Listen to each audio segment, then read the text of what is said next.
এই ওয়েজেস বাইরে থেকে অর্ডার করার দরকার নেই। ঘরের আলো দিয়ে ঠিক এমন ক্রিস্পি বানানো যায়। দেখুন পুরোটা।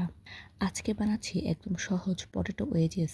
বাড়ির রান্নাঘরে চুলায় যেভাবে আমরা প্রতিদিন রান্না করি ঠিক সেভাবেই। উপকরণ খুবই সিম্পল।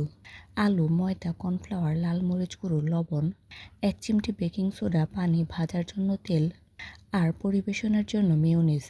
প্রথমে আলু নিয়েছি, খোসা ছাড়িয়ে পরিষ্কার করে ধুয়ে নিয়েছি। এখন একটু মোটা সাইজে কেটে নিয়েছি, খুব চিকন না। ওয়েজেসের মতো শেপ রাখছি। কাটা হয়ে গেলে ঠান্ডা পানিতে ভালো করে ধুয়ে নিচ্ছি। স্টার্চটা বের হয়ে গেলে ভাজার সময় বেশি ক্রিস্পি হবে। এখন চুলায় পানি বসিয়ে আলুগুলো দিয়ে দিচ্ছি। ৩ মিনিটের বেশি না, পুরো সিদ্ধ না, শুধু হালকা সফট করার জন্য। ৩ মিনিট হয়ে গেছে। স্টেইনারে তুলে পানি ঝরিয়ে নিচ্ছি। কিচেন টিস্যু দিয়ে আলুর গা একদম শুকিয়ে নিচ্ছি।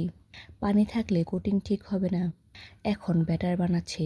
একটা বড় বাটিতে নিচ্ছি ময়দা, তার সাথে কর্নফ্লাওয়ার, লাল মরিচ গুঁড়ো, লবণ, ১ চিমটি বেকিং সোডা। এবার অল্প অল্প করে পানি মিশিয়ে নিচ্ছি। হ্যান্ড হুইস্ক দিয়ে নাড়ছি। ব্যাটারটা খুব পাতলা না, আবার খুব শক্তও না। ঘন কোটিং করবে এমন কনসিস্টেন্সি রাখছি। এই ব্যাটারের ঘনত্বটাই আসল। ঠিক না হলে ওয়েজেস কখনো রেস্টুরেন্টের মতো হবে না। এখন চুলায় প্যান বসিয়ে তেল গরম করছি। মাঝারি আঁচে তেল ভালোভাবে গরম হতে দিচ্ছি। এই ফাঁকে সেদ্ধ করা আলুগুলো ব্যাটারে দিয়ে দিচ্ছি। হালকা করে মিশিয়ে নিচ্ছি যাতে সব দিক সমান কোটিং লাগে। তেল গরম হয়েছে কিনা দেখতে ছোট একটু ব্যাটার ফেলে চেক করছি। সাথে সাথে উপরে উঠে এলে বুঝবো তেল রেডি। এখন এক এক করে আলুগুলো তেলে ছাড়ছি। প্যান ভর্তি করছি না, ফাঁকা ফাঁকা রাখছি। এখন নাড়াচাড়া করছি না, একটু সেট হতে দিচ্ছি। ৩ মিনিট পর হালকা উল্টে দিচ্ছি।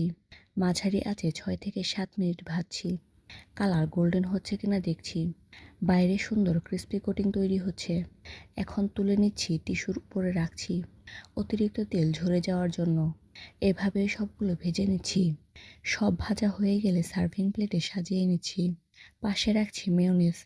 এই সাউন্ডটা শুনুন, একদম ক্রিস্পি, ঘরে বানানো, একদম ফ্রেশ। তো তৈরি হয়ে গেল ঘরোয়া সহজ পটেটো ওয়েজেস।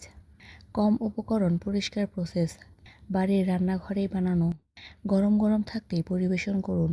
মেয়োনিজে ডুবিয়ে খেলে স্বাদটা পুরো কমপ্লিট হয়। তো তৈরি হয়ে গেল আমাদের আজকের একদম সহজ আর ঘরোয়া পটেটো ওয়েজেস। বাইরে থেকে অর্ডার না করে এভাবে বাসায় বানিয়ে নিলে স্বাদও পাবেন আর পরিমাণও নিজের মতো করে বানিয়ে নিতে পারবেন। আপনারা চাইলে মশলার পরিমাণ একটু বাড়িয়ে স্পাইসি করে নিতে পারেন। আবার বাচ্চাদের জন্য বানালে মরিচ কম দিলেই হবে। ব্যাটারটা ঘন রাখবেন আর তেল মাঝারি গরম রাখবেন।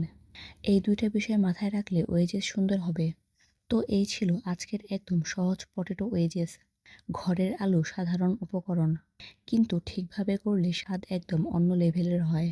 আপনারা বানালে কেমন হয়েছে জানাতে ভুলবেন না। নিজের মতো করে মশলা অ্যাড করলে সেটাও জানাতে পারেন।